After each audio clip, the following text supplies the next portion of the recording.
When Connor Letourneau is on Locked On Warriors, folks, you know you're being informed. You know you're getting expert opinions and information from the source himself. Connor, it's always a pleasure to have you on, brother. The playoffs are here. Are you ready to talk Warriors and do this, my man? Yeah, let's do it. Beautiful. This is Locked On Warriors. You are Locked On Warriors, your daily Golden State Warriors podcast. Part of the Locked On Podcast Network, your team every day.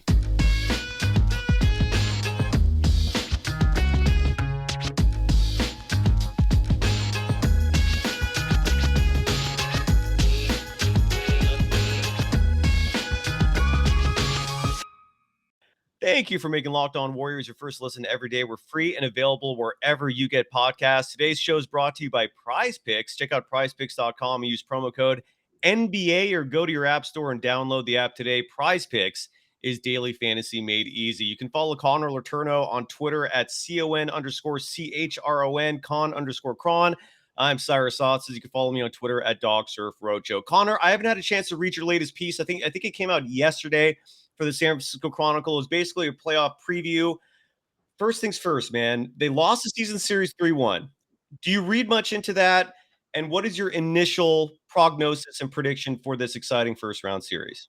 I read almost nothing into it because Draymond didn't play in any of those games. And as we know, the Warriors are a far different team when Draymond's on the court as opposed to when he's not. And especially when you consider this matchup. This matchup is all about Jokic. It's all about making life difficult on him and containing him. And obviously Draymond is the Warriors' best defender by far on Jokic. So you have to take that with a massive grain of salt, that 3-1 record. And I do think there are certain things you can glean from it, but in terms of the overall record, I don't put any stock in it. I hear you. And the Draymond thing, I mean, his value, if you've been watching this team closely for his whole playing career, you understand his value. You understand how good he is. The numbers don't really reflect who he is as a player, his value as a player. But I think for the first time in his career, being injured and out for an extensive period of time like he was, the 2+ months, really showed his importance. Like, it really stuck out just what this guy does. When Quinn Snyder said back in December, head coach of the Utah Jazz, he came out and said the real MVP for the Warriors is Draymond Green. And I'm not speaking verbatim, I'm paraphrasing. I think he spoke truth.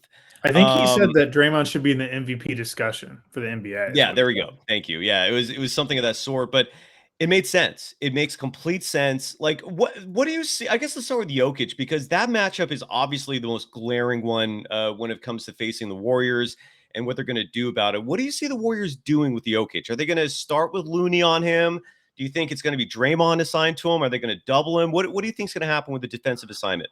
I think that Draymond's going to get him for the vast majority of the games. I think that when Draymond's on the floor, he'll pretty much always be matched up with Jokic. I think that when Draymond's off, they'll try to time it so that Kevon is out there, so Kevon can match up with him. But one thing that's going to be really interesting is that the Nuggets have had a lot of success against the Warriors switching off ball screens with Jokic away from the ball. And so they'll switch smaller defenders on him, and then he's really good at exploiting those mismatches. You know, if he gets on a guy like Curry or Poole, like, he knows exactly what to do.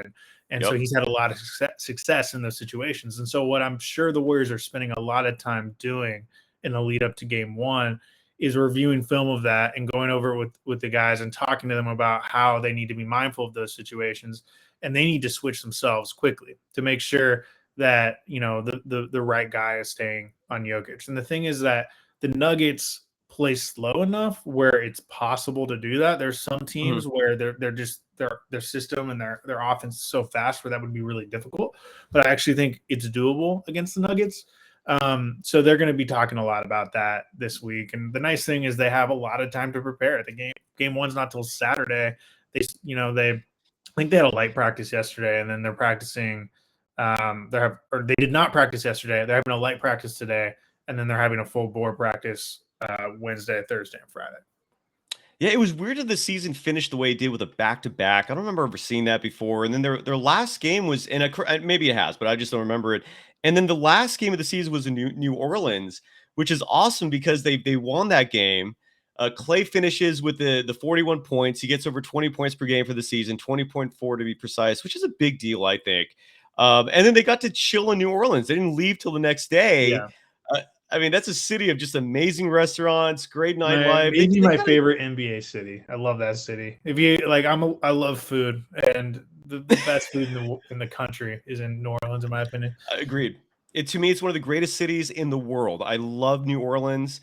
My wife and I, we had our first official date. We've been together on and off for like over 20 years, but we reconnected like 7 years ago. And our first official date was in New Orleans, and we had a scallopit. Which is a combination of scallops and halibut. It was like sliced scallops on top of it. The point is, dude, New Orleans is a spot, and I digress. What do you think about Klay, man? It looks like he's back. He even said it in that press conference. What are your thoughts on Klay, man? What are you seeing? I think that he's in a really good place offensively entering the playoffs. The big question for me is still the defense.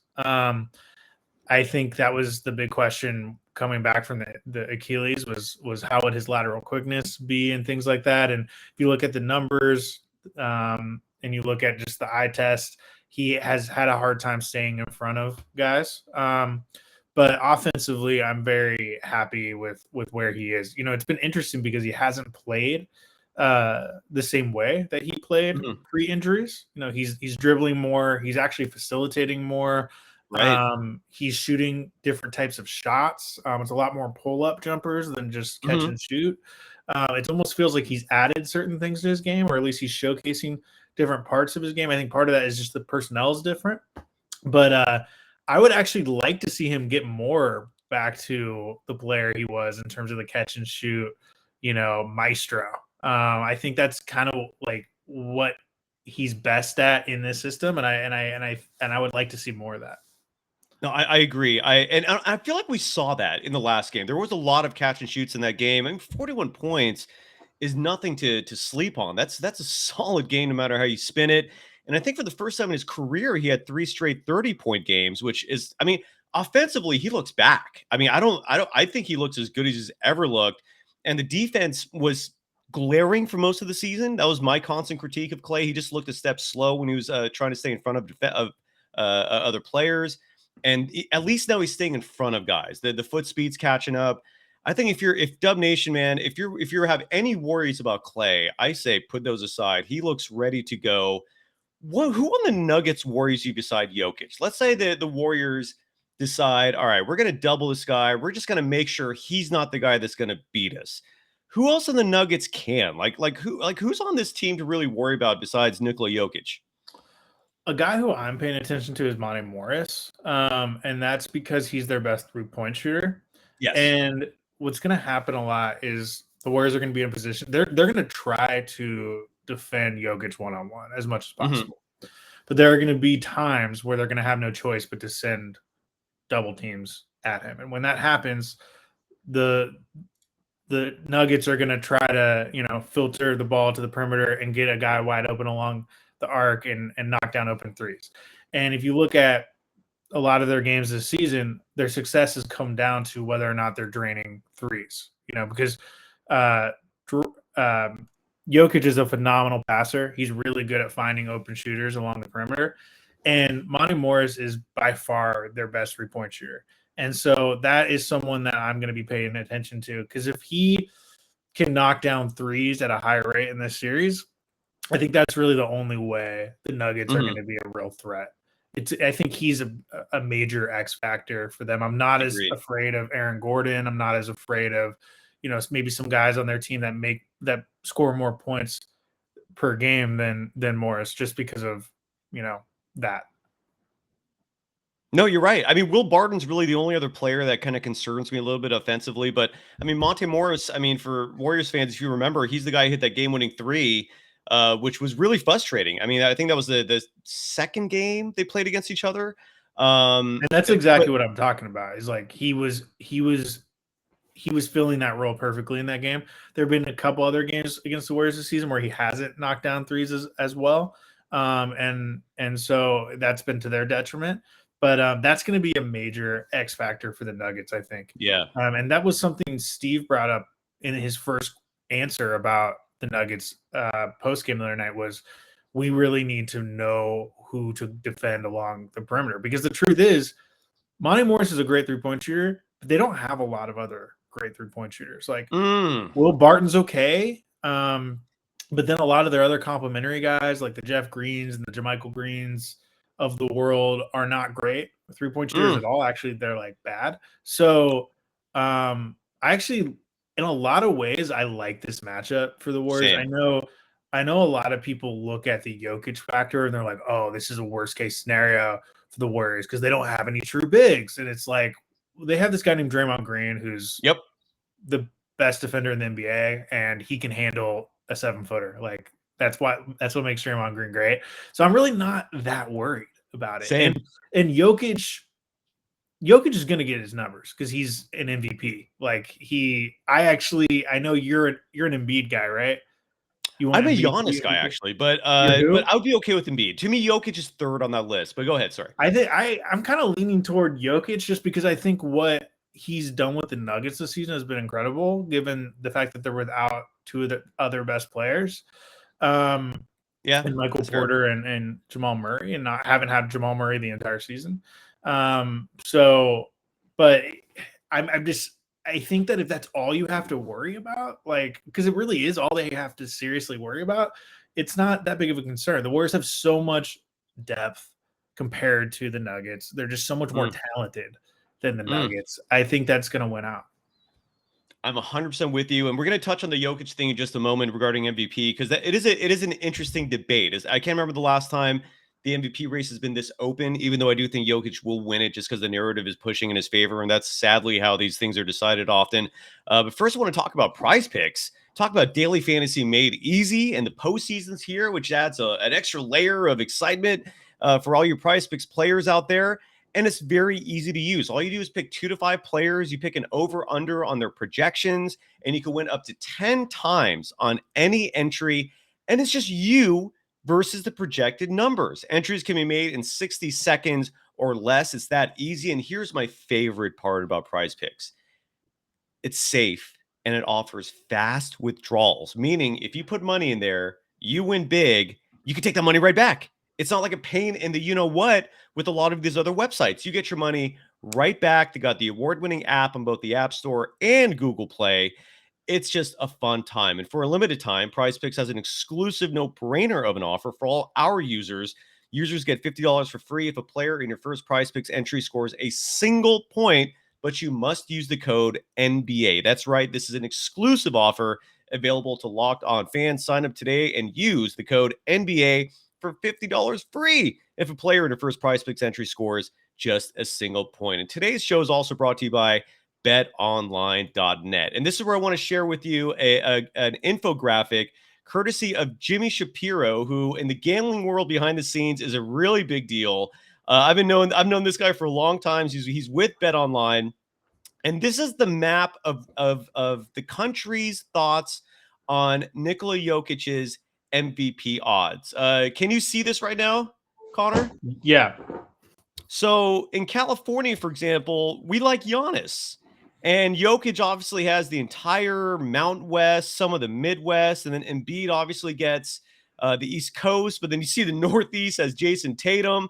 Let's talk about the MVP real quick here. Here's why I guess I don't like Jokic. I think it's insanely impressive that he's the first player, I believe, in NBA history to finish in the top 10 in scoring, rebounding, and assists for a season. That is a remarkable achievement. But I don't doubt also that a lot of voters have buyer's remorse regarding Russell Westbrook a few years back when they picked him as their MVP. I mean, he averaged a triple-double for the season. That is an unbelievable stat that I never thought I'd see. And then he did it multiple times. But he did it on a team that I think was like the 6th or 7th best team in the West. And that's my one gripe with Denver. You are the 6th best team. If you're going to pick Jokic this year, I really feel like you should have picked Stephen Curry last year. He was only 2 spots below at the 8th spot. What do you think about that? Is my criticism, I think, Jokic winning valid, or do you think the 6th seed thing is irrelevant? Well, weren't you also saying that Steph should have won the MVP last year? Yeah, I did. Yeah, because they're the 8th seed. Aren't you kind of like being a little hypocritical there? but he didn't. That's my point. Is like if you're not going to give it to him last year, then you should not be giving it to Jokic this year. That's my Here's the logic. thing. I In hope you terms follow of that. Russell Westbrook, a few years ago, I felt like that year he needed to win it. And I understand the buyer's remorse in retrospect because we've seen what he's become. But you have to judge it in a vacuum. You have to judge it Yeah. based off what the information you had in that season. It was a historical season, and people interpret MVP differently, right? I personally interpret it as in the most literal sense of most valuable player to your team. Okay. So, you take that player away from your team. What are you going to look like? Okay. Steph, you can make the argument from that standpoint that Steph should be in the conversation every year because you look at their plus minus every year with him and without him. You look at their record with him and without him. It's drastic. Now you look at, I don't think someone like John Morant should be in MVP conversation because yes, he's had a phenomenal year, but what's the Grizzlies record without him? They're like 15-2. I need to look this up again because it was 18-2, but that was like a while ago. I think it went up to like 20-2 or some. Yeah, I mean crazy number. They're a great team, and it's not just because of him. I would make the argument that the Warriors are only in this title discussion because of Steph. Honestly, when you really boil it down, I mean the Warriors plus minus differential with Steph, I think it's like 12.1, which is something like the fifth highest in the NBA. Jokic actually has the highest plus minus differential in the whole NBA by a wide margin. It's like 22 or something crazy. Wow. Which is part of why I think Jokic should be MVP because this is not a very good Nuggets team. And I've really since I've been looking more at it with, like a microscope, because I wrote this big breakdown yesterday that was like 1,300 words, and I looked at it from every angle, and it's not that good of a team. And the fact that they're even in this position is a credit solely basically to Jokic. Yeah. And so I am at this point pretty much 100% that Jokic should be the MVP. Embiid has done enough to be in the conversation. So is Giannis, but in terms of value to his team, I don't think anyone means more to his team than Jokic does. So do you think Milwaukee, who finished finished 3 games ahead of Denver, do you think they can survive without Giannis? No, I don't think they can survive without Giannis, but I think that they have a little bit more depth than the Nuggets do. And it's, I personally don't think that you should, eliminate a candidate just because his team finished 6th or 7th in the conference. If his team didn't make the playoffs at all, yeah, sure. Don't consider him. Kareem Abdul-Jabbar, I think, won MVP in like the 70s. Yes. With a Lakers team that was, I think, below 500. And that was correct. You are correct. That shouldn't happen. That shouldn't happen. And there hasn't been a team that's, there hasn't been an MVP who's not from a team that's near the top of the conference standings outside of in modern NBA history outside of Westbrook. And as we just discussed, that was kind of a unique situation. And I wrote a story last year when Steph finished second in MVP, basically writing like him finishing second is a huge achievement. Given the fact that they were a play-in tournament team, the fact that he was second when there were a lot of deserving candidates is a huge credit to him, and it shouldn't be overlooked. I agree, man. I really think he should have won last year. I really do. Jokic was pretty deserving, man. Jokic was pretty deserving, just like you're right. You're right. I'm sounding like a hater on Jokic. Here's what I'll say about Jokic. If he wins, it is deserved. I'm not going to sit here and say that's blasphemy. Someone got robbed, but it's just such a close vote, and you have to ask. What's interesting about Jokic too? Like he's not as bad defensively as people say he is. True. Like he used to be really bad, and you know how the NBA is and how NBA Twitter is. It's like people cling on to these old narratives, right? So they think, oh, he's really bad because I heard that he was really bad 5 years ago, and it's like things change, evolve. They are better defensively when he's on the floor than when he's off. Yeah, and I'm not going to say he's a good defender, but he's gotten a lot better, and he's obviously like historic offensively. So I think he deserves a lot of credit for that. No, I agree, man. And I'm with you. And right now, Jokic is the odds on favorite. And you can still bet on that. All you got to do is just go to betonline.net to get that information. They're your continued source for all your sports wagering information. Just head to the website today or use your mobile device to learn more about the trends in action. Bet online, it's where the game starts. What is the late? There are two players who are injured for each side, and there's a lot of speculation with very little valid information being released. First things first, Jamal Murray. Have you heard anything? I'm hearing a lot of whispers that he could show up in this series. I don't know if Dub Nation should be worried Michael about Malone him.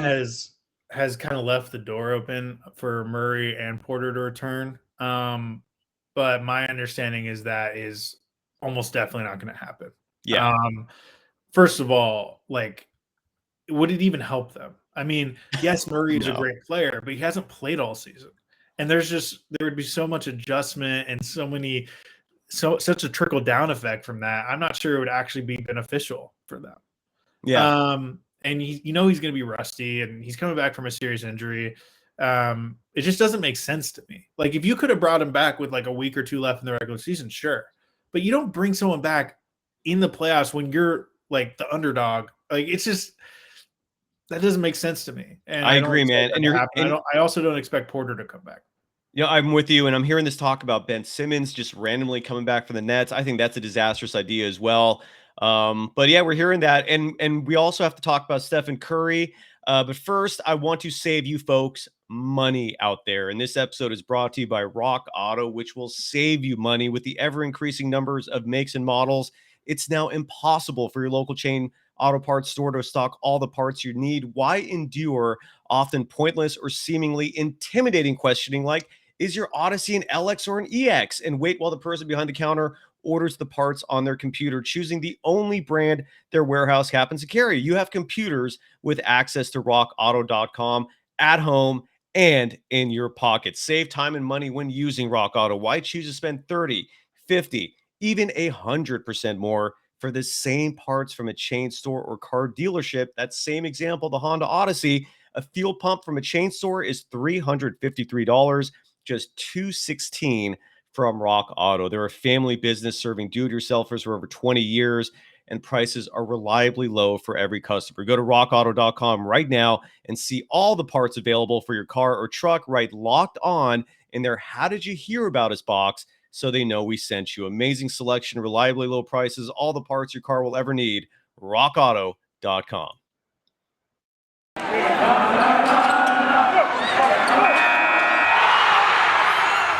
You are Locked On Warriors, your daily Golden State Warriors podcast. Part of the Locked On Podcast Network, your team every day.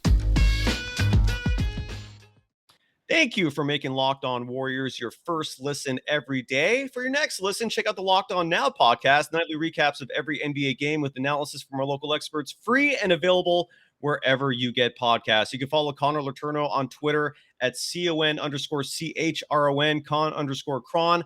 Any news on Stephen Curry? There's been a cloud of mystery surrounding his status. Have you heard anything? What do you think? Yeah, they were initially supposed to have an update yesterday. They announced that, or they didn't announce, but I learned yesterday that they're going to announce something today. I don't expect any real announcement. It's going to be one of those classic non-updates, I call them, Yep. where it's like, he's progressing well and blah, blah, blah. I'm actually working on a bigger piece around this situation and the implications. And I've talked to several people in the organization. I've talked to his trainer. I've talked to Bruce Frazier and people like that. And the consensus that I'm getting is basically, we have no effing idea. Like, we have no idea. I do think that it's going to be a little tougher road to hoe than a lot of people are assuming. I think a lot of people are assuming, oh, he'll be back game one and he'll be back to Steph and he'll go off and be great. That's not the vibe I'm getting from the team. I think there's a real chance he's not available for game one. And once he's not available for game one, all these games are really rapid succession. So who knows? I mean, who knows? But I was told by people close to him, like, when he does come back, don't expect him to be the Steph of old. Like, it's going to be a process. Interesting. So, I'm a little wary whenever the Warriors seem very cryptic about an injury. We've learned that when they're really vague about things, it's usually not a good thing. This is a team that is known for their transparency and known for being pretty open with the media. And, we saw what happened with the James Wiseman injury this season. They were very vague. And then what happened? He didn't play all year. And then they're pretty vague with the injury to Draymond Green's lower back. And the initial timeline on that was like 3 to 4 weeks. And then he was out a couple months. And so, I think that this might be more serious than a lot of people want to believe, but I'm not sure because there's just not any real information beyond the fact that everyone I've talked to in the organization is like, we don't know. Like, we really don't know. Like, he hasn't done any on-court work yet, really. Not any real on-court work. Right. Just which is not a good sign. I mean, I will see this. If there's any player I'm not going to be super worried about, it's Stephen Curry. I feel like once he's ready to play, he's going to play and he's going to produce. You're not going to get like horrible games from him. I know you got to run Connor, so if he stays healthy. If he stays healthy, though. Yes. I mean, wouldn't a worst case scenario be he comes back for game 1 and re-injures himself? I mean, obviously, no, we don't want that. No, of course. Yeah. So it's like they're in a really difficult position because you are balancing the need to get him back as soon as possible because you have no chance at anything without him. This leads to I know you got to run. So this leads to my final question, and then I know you got to bounce. Let's say hypothetically Steph is not ready. Do you think they really need him for this opening round? I mean, given the way Jordan Poole's playing, which has been lights out, I think he's surpassed 20 points in 18 of his final 19 games. Suddenly he's a legitimate contender for most improved player. He's handled the Steph role beautifully, in my opinion, as best as anyone could. Do you think they really need Steph? Can the Warriors win this series without him? Here's how I would put it. With a healthy Steph, there's not a world where the Nuggets will win this series. Agreed. If there's no Steph, the Warriors will probably still win the series. But it might go 6 or 7. Yeah. But it's going to be more of a dogfight, and there's a world where the Nuggets could win. I would put the Warriors' chances of winning without Steph at like 65 to 70%. Sounds good. They should probably win, but it would not be a guarantee at all. I think it'd be like 80%. I'm really confident in this team right now. They're coming together at the right time. I mean, Poole's the real deal, man. He is, man. Get that man paid, bro. Get that man paid. It's so crazy how it was like a month. I brought up the 80. I think I was like one of the first people to bring up the $80 million number. Yes. And I had people at the time being like, "That's absurd." And and it's honestly it's skyrocketing now. It's probably north of 90 now. 100. I would say Jordan Poole's going to ask for 30 a year. I don't doubt that. I don't know that there's a ton of a ton of Orlando Magics out there that are looking at him and like, that's the face of our franchise. 100%. And if I'm Jordan Poole, I'm not signing Ish this summer. Like, I'm waiting. I'm like, I'm going to build up my stock. I'm going to get some absurd offers next summer, and you're going to just have to match whatever it is. You know that like the freaking Magic are always my go-to team. That's if I'm just trying to think of someone irrelevant and desperate. Pistons, Kings. Yeah, like the Pistons or the Magic are going to go after him and just throw like some absurd figure, like 150 or something. And the Warriors are going to match it. The Warriors are going to do whatever happens, he's going to be with the Warriors long term. That's happening. So I hope so, man. He's the future, man. Oh man, we could talk about that all day. You can follow Connor Letourneau on Twitter. One thing I wanted to talk about, like, with you, and we can just do this real quick, is like, are we going to see Kuminga in the first round? Well, I hope so. That's a great question. I mean, but that's a whole other show because I want to talk about the starting line. We don't know who's even starting. Yeah, we still have time. I mean, it's only Tuesday. Yeah, exactly. So, well, dude, if you're free anytime this week to come back, you're always welcome. I'll do 2 shows in a day, just if you have time for it. So let me know. It's definitely, it's playoff. Definitely, definitely next week for sure. All right. Just so your listeners are aware, I know my role this year has been weird and confusing for people. Like, I've been doing a lot of Warriors and also not. And then but baseball. I'm like all in on Warriors now. Like, for the rest of the postseason, me and CJ Holmes are writing about the Warriors every day. I'm going to be traveling. So I'm like effectively back on the beat with CJ for a while. So it'll be fun. Bravo. That is the best 1-2 punch in Warriors reporting you're ever going to find. I'm stoked. And again, just follow Connor Letourneau on Twitter to get all the information you need. Read his stories from the San Francisco Chronicle. CON_CHRON is his Twitter handle. You can follow me on Twitter at DogSurfRoadshow. Thank you, folks. We'll be back tomorrow. Paulie Mack and Tony Ryan, my KNBR buddies, will be joining me then. And Connor, you're going to be back soon because the Warriors need you, my man. Thank you, brother. Have a great day, man. And thank you, everyone. Later.